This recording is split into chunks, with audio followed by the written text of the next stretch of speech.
বাংলাদেশে আওয়ামী লীগের কার্যক্রম নিষিদ্ধ করে সংসদে আইন পাশ করবার পরই বাংলাদেশের কিছু সংবাদ মাধ্যমে ভারত সরকার নাকি কাতারে পাঠিয়ে দিতে চায় শেখ হাসিনাকে এবং শেখ হাসিনাকে সরিয়ে একটা রিফাইন্ড আওয়ামী লীগ গড়ে তুলতে ভারত সরকার উদ্গ্রীব হয়ে উঠেছে, এমন খবরাখবর প্রকাশিত হতে থাকে। বিশেষভাবে বাংলাদেশের একটি শীর্ষস্থানীয় দৈনিক মানব জমিন তারা এক দফা খবর ছাপে যে কাতার বা অন্য কোনো দেশে যেতেই রাজি নন শেখ হাসিনা।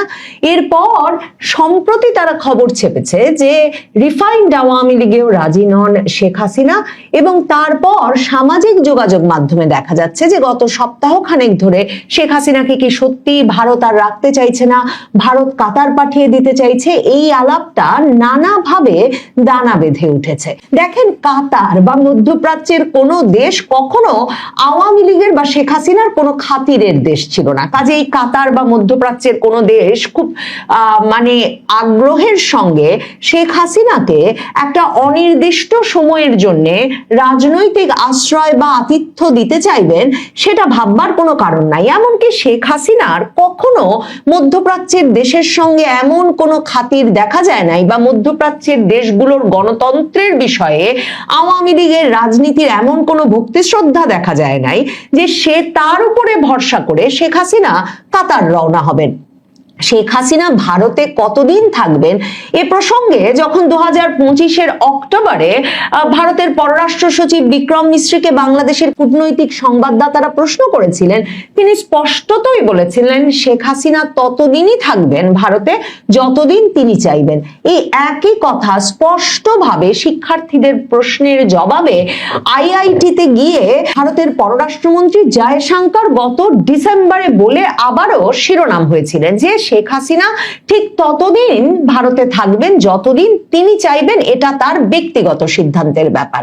কাজেই ভারত সরকার হঠাৎ করে শেখ হাসিনাকে কাতার পাঠিয়ে দিতে চাইবে, এই পুরো গল্পটা ভীষণভাবে যে গাঁজাখুরি সেটা বুঝতে খুব বড় রাজনৈতিক বিশ্লেষক বা আন্তর্জাতিক কূটনীতি সম্পর্কে খুব বেশি ধারণা থাকবার প্রয়োজন হয় না। ভারত সরকার সেই 1959 সাল থেকে চীনের এই যে দোর্দণ্ড প্রতাপশালী সরকার এবং চীনের সরকারের সঙ্গে তাদের সম্পর্কের যে ওঠানামা, এক রকমের বিরূপ সম্পর্ক, এর মধ্যেই কিন্তু দালাই লামাকে আশ্রয় দিয়ে গেছে। শুধু তাই নয়, দালাই লামা ভারতেরই হিমাচল প্রদেশে ধর্মশালায় রীতিমতো নির্বাসিত সরকার পরিচালনা করছেন।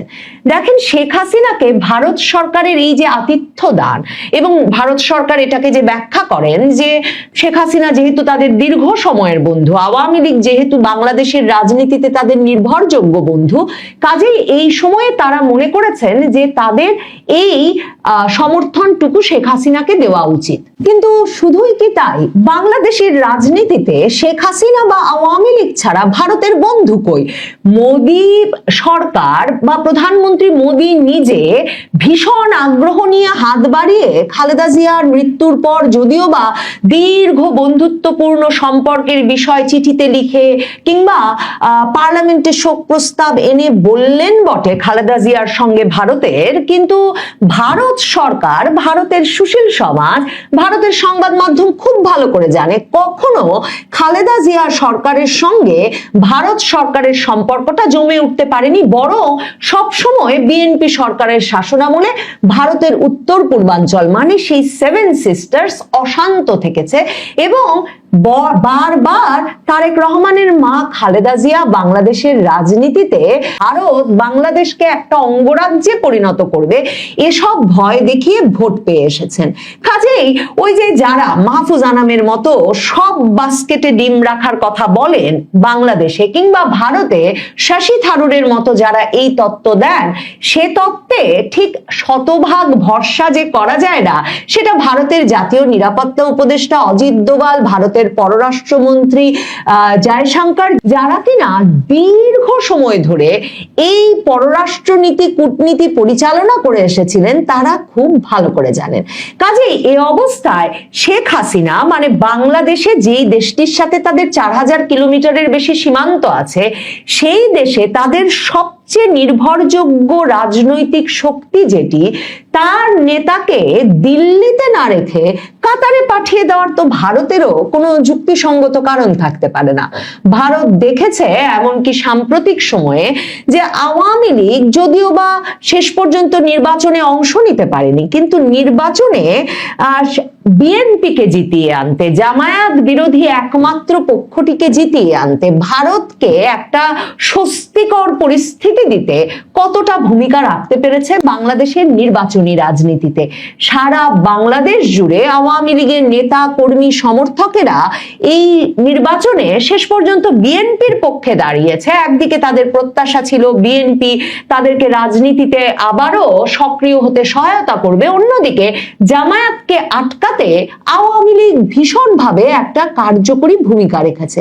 কাজেই ভারত সরকার খুব ভালো করে জানে যে তারেক রহমান সরকার ক্ষমতায় আসার পর গত 2 মাসে আওয়ামী লীগের রাজনৈতিক কার্যক্রম নিষিদ্ধ করে আইন পাস সহ যেসব অস্বস্তি সৃষ্টিকারী কাজ করছেন বা যেসব প্রতিশ্রুতি দিয়ে এসেছিলেন প্রতিবেশী দেশ ভারতকে, সীমান্তে সন্ত্রাসবাদী কর্মকাণ্ড নিয়ন্ত্রণ করা সহ যেসব কাজ তাদের করবার কথা ছিল, সেসব বিষয়ে যে নিষ্ক্রিয় আছে, সেই পরিস্থিতিটা চলতে থাকলে রাজনৈতিক কর্মকাণ্ডেও বিএনপিকে মোকাবেলা করবার জন্য আওয়ামী লীগ ছাড়া বাংলাদেশে আর কোনো শক্তি নাই। কাজেই আওয়ামী লীগের একমাত্র অবিসংবাদিত নেত্রী শেখ হাসিনাকে ভারত শুধু শুধু জোর করে কাতার পাঠিয়ে দিতে চাইবে সেটা ভাবা মুশকিল।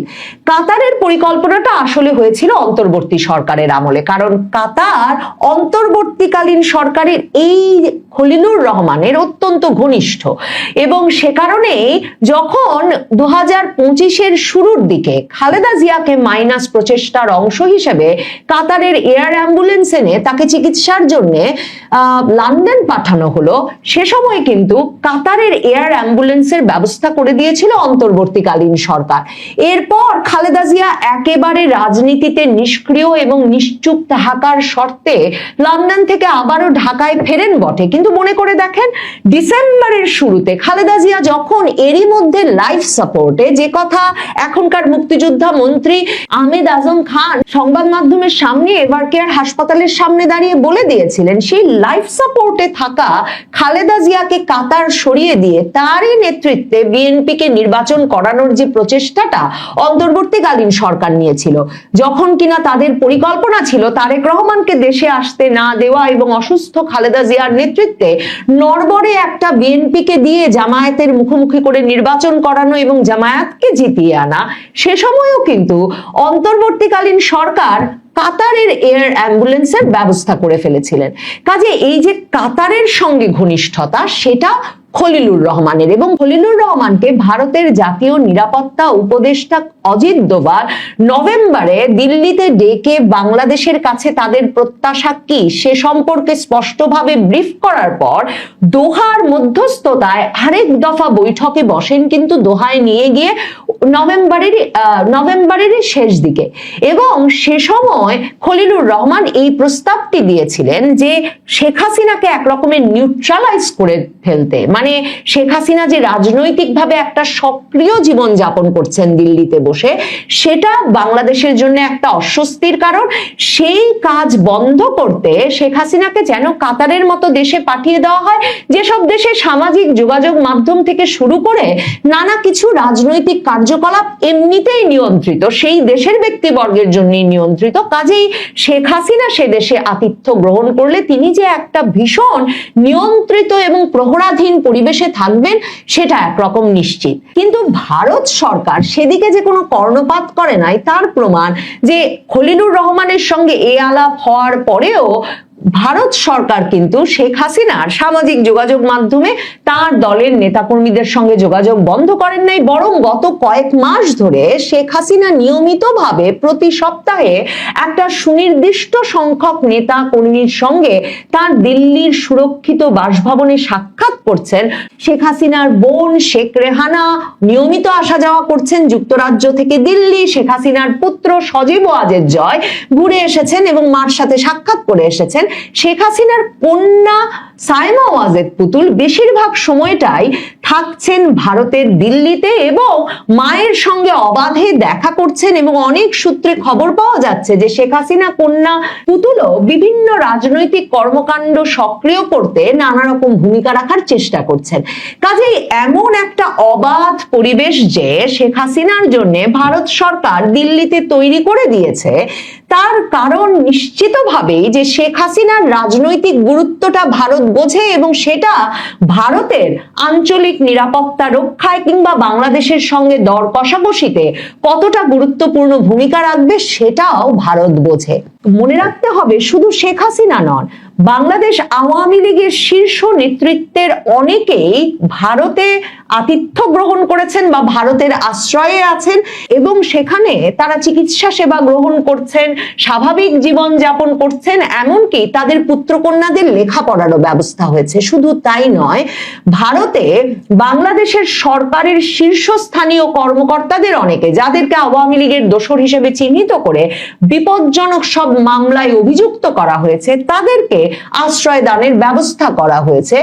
এমনকি সামরিক বাহিনীর জেনারেল পর্যায়ের অনেক কর্মকর্তারা কিভাবে ভারতে সীমান্ত পাড়ি দিয়ে পরিবার সহ চলে গিয়ে সেখানে এখন বাস করছেন সেটা যদি পরিষ্কারভাবে ভাবা যায় তাহলে বুঝতে অসুবিধা হয় না যে ভারত সরকারের ব্যবস্থাপনা ছাড়া ক্যান্টনমেন্টের নজর এড়িয়ে তাদের পক্ষে সীমান্ত পাড়ি দিয়ে যেমন ভারত পর্যন্ত পৌঁছানো অসম্ভব ছিল, তেমনি ভারতে তাদের পক্ষে সরকারের নজরদারি এবং সরকারের সুস্পষ্ট সমর্থন ছাড়া এই উচ্চ পদস্থ জেনারেলদের বসবাসও অসম্ভব ছিল। কাজেই ভারত সরকার আওয়ামী লীগের প্রতি আশা ছেড়ে দিয়েছেন, শেখ হাসিনার নেতৃত্বের প্রতি আশা ছেড়ে দিয়েছেন। আওয়ামী লীগ এবং শেখ হাসিনাকে নিয়ে তারা আর ভাবছেন না। এই সমীকরণটা লিখে ফেলা যত সহজ, এই সমীকরণটা মেলানো তত সহজ নয়।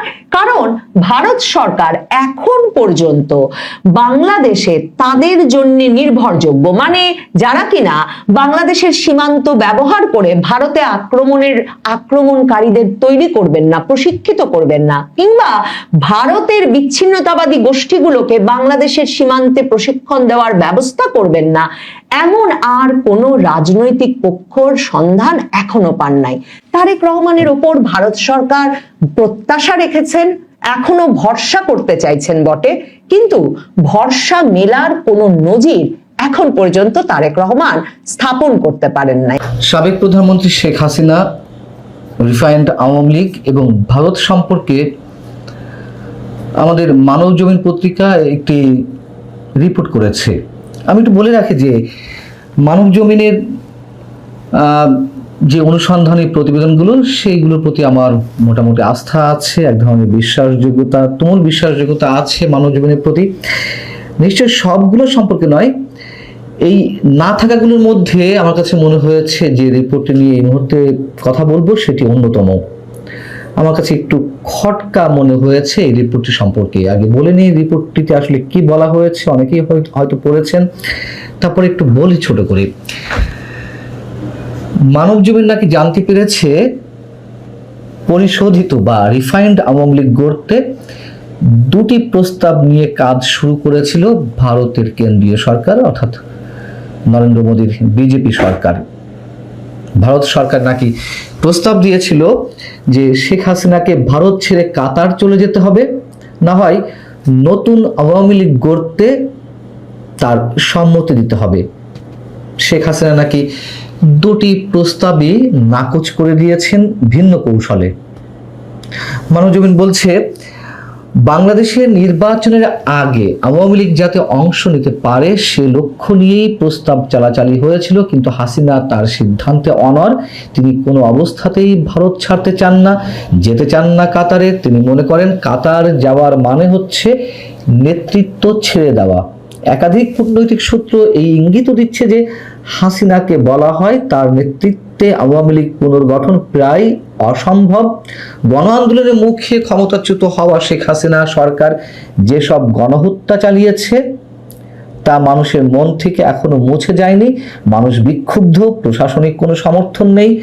বাংলাদেশের কোথাও দলের কোনো দৃশ্যমান অস্তিত্ব নেই, সরকার বিদায় নিয়েছে, দলও বিদায় নিয়েছে, নেতারা হয় ভারতে কিংবা অন্য দেশে আশ্রয়রত, কর্মীদের বেশিরভাগই এখন পলাতক, দল পুনর্গঠনের কোনো চেষ্টা তদবির নেই। এই যে দল পুনর্গঠনের কোনো চেষ্টা তদবির নেই, এইটুকু বাদে শেষের অংশগুলো ঠিক আছে, যে নেতারা প্রায় নিরুদ্দেশ বা দেশের বাইরে, অধিকাংশ কর্মীরা কারাগারে, এগুলো সব ঠিক আছে। কিন্তু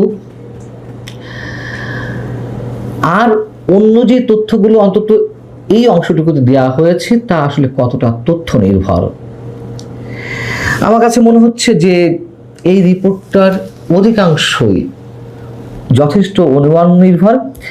এই যে গণ আন্দোলনের হত্যাকাণ্ডগুলোর পেছনে কারা দায়ী, কারা আসলে এই হত্যাকাণ্ডগুলো ঘটিয়েছে, পেছনে বহির্বিশ্বের কারা নানান ধরনের ম্যাটিকুলাস ডিজাইনের মধ্য দিয়ে এই আন্দোলনের সূচনা করেছে, এগুলো কি মানুষের এখন আর কোনো অজানা আছে? বাইরের বিশ্বগুলো তো, বাইরের মিডিয়াগুলো তো কি নানান ধরনের অনুসন্ধানী রিপোর্ট এর মধ্যে প্রকাশিত হয়নি? মানে এখানে আর গোপনীয়তা বলে কিছু আছে? হ্যাঁ, অবশ্যই অজানা এখনো পর্যন্ত আমাদের কাছে অনেক কিছু রয়ে গেছে, সেগুলোও নিশ্চয়ই খুব শিগগিরই বের হবে।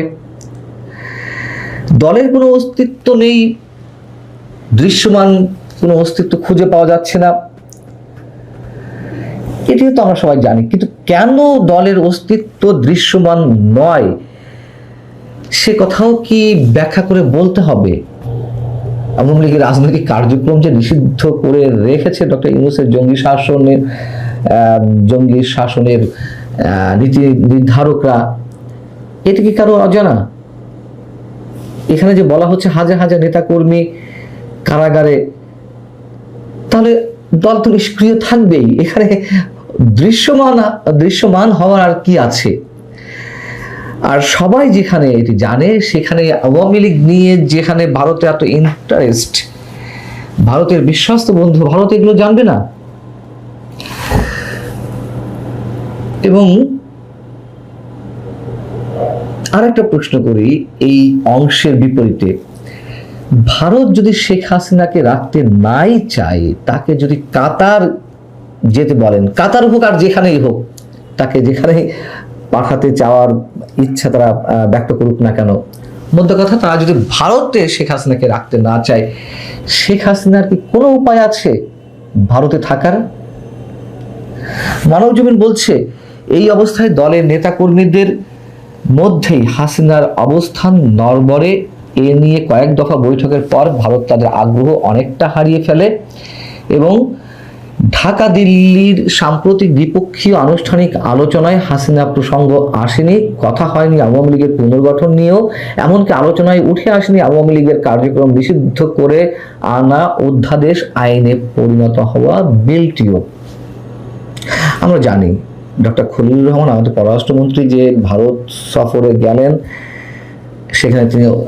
সেখান থেকে অন্য আরেকটি সম্মেলন যোগ দিতে গেলেন, কিন্তু সফরের সময় যে বৈঠকগুলো হয়েছে, সে দেশের নিরাপত্তা উপদেষ্টা অজিত দোভাল থেকে শুরু করে পররাষ্ট্রমন্ত্রী এস জয়শঙ্করের সঙ্গে আনুষ্ঠানিকভাবে কোথাও প্রকাশ্যে আওয়ামী লীগ প্রসঙ্গে আসেনি, এ কথা আমরা সবাই জানি।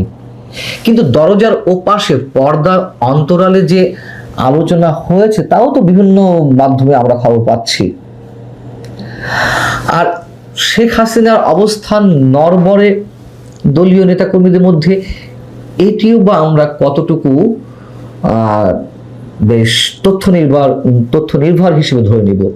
হ্যাঁ, শেখ হাসিনাকে নিয়ে দলের তৃণমূলের নেতাকর্মীদের মধ্যে কোথাও কোথাও প্রশ্ন আছে যে এখনো পর্যন্ত দলের একজন ক্লিন ইমেজের মুখপাত্র নির্ধারণ করা গেল না, সেই সাবেকদের দিয়েই কাজ করানো হচ্ছে। এখনো পর্যন্ত যারা দুর্নীতি করে হাজার হাজার কোটি টাকা পাচার করে দলের ভাবমূর্তি নষ্ট করেছেন, তাদের বিরুদ্ধে কোনো ব্যবস্থা নিতে পারলেন না এই 1.5-2 বছরে, এই ধরনের প্রশ্ন আছে। সেখান থেকে এক ধরনের উন্নাসিকতাও কারো কারো হয়তো শেখ হাসিনার প্রতি আছে, কিন্তু তার অবস্থান একেবারে নড়বড়ে, এটা কতখানি যুক্তিযুক্ত? বরং যতই রাগ ক্ষোভ থাকুক না কেন, আমরা জানি যে শেখ হাসিনার প্রতি এখনো পর্যন্ত, আমার ধারণা বা যতটুকু বোঝা যায়, যে 90 থেকে 95% দলীয় নেতাকর্মীদের আস্থা শেখ হাসিনার প্রতি, যতই রাগ ক্ষোভ থাকুক না কেন। এবং এখানে আরো যেটি বলা হচ্ছে যে ওয়াকিবহাল কূটনীতিকরা বলছেন ভারতের এই মনোভাবে হাসিনা প্রচন্ড হতাশ, কিন্তু করার যে কিছুই নেই। সাবির হোসেন চৌধুরীকে নিয়ে রিফাইন্ড আওয়ামী লীগ গড়ার চেষ্টা বিফলে যায়। হাসিনা এই উদ্যোগ এই উদ্যোগে মত দেননি, বরং ক্ষুব্ধ হয়েছেন ভীষণভাবে।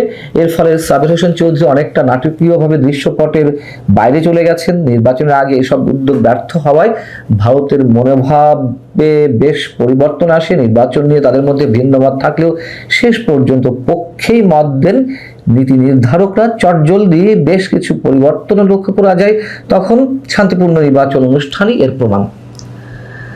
ভালো কথা, কিন্তু নির্বাচন তো শুরু থেকেই ভারত চেয়েছে, এটা তো স্পষ্ট হয়ে গেছে। এবং ভারত তো বরাবরই ডক্টর ইউনূস সরকারের সময় থেকে বলে আসছিল শুরু থেকেই যে তারা ডক্টর ইউনূস সরকারের সঙ্গে কোনো ধরনের কোনো সম্পর্ক বিল্ড আপ করবে না যতক্ষণ না পর্যন্ত নির্বাচন না দেওয়া হয়, এবং অবশ্যই নির্বাচিত সরকারের সঙ্গে তারা কাজ করবে। এই জন্যই বলা যে তারা নির্বাচনের জন্য মুখিয়ে ছিল, এবং তাদের একটা চাপও ছিল যেটি শোনা যায় দ্রুত নির্বাচনের জন্য। এখানে আরো যেটি বলা হচ্ছে সেটুকু না উল্লেখ করলেই নয়। সেখানে বলা হচ্ছে যে গোড়াতে হাসিনা চেয়েছিলেন তার পরিবারের পক্ষে কাউকে দলের নেতৃত্ব দিতে। এই নিয়ে আওয়ামী লীগ মহলে ইতিবাচক সাড়া না পাওয়ায় এই পরিকল্পনা ভেস্তে যায়। হাসিনা নিজেও তার বোনের ছেলে রাদওয়ান সিদ্দিক ববিকে আওয়ামী লীগের শীর্ষ নেতৃত্বে আসার ব্যাপারে সবুজ সংকেত দেননি। সময় মতো গড়াচ্ছে দলের নেতাকর্মীদের মধ্যে হতাশা এবং বাড়ছে ক্ষোভ। তো এই জায়গাটায় অন্তত বলা যায় যে হ্যাঁ, এই অংশের অনেকখানি সত্য। শেখ হাসিনা তার পরিবারের সদস্যদের থেকে সহজে বের হতে পারছেন না। এখন রাদওয়ান সিদ্দিক ববিকে বা তার উদ্দেশ্যে তিনি কোনো ধরনের সবুজ সংকেত দেননি, এটাও হয়তো সত্য। তার কারণ আমরা জানি যে সজীব ওয়াজেদ জয় সম্ভবত আসবেন, এখনো পর্যন্ত যেটি বোঝা যায় বা জানা যায়, শেখ হাসিনা যদি না থাকেন, আর তিনি যতদিন আছেন তিনিই থাকবেন, এরকমটি আওয়ামী লীগ নেতা কর্মীরা বলছেন।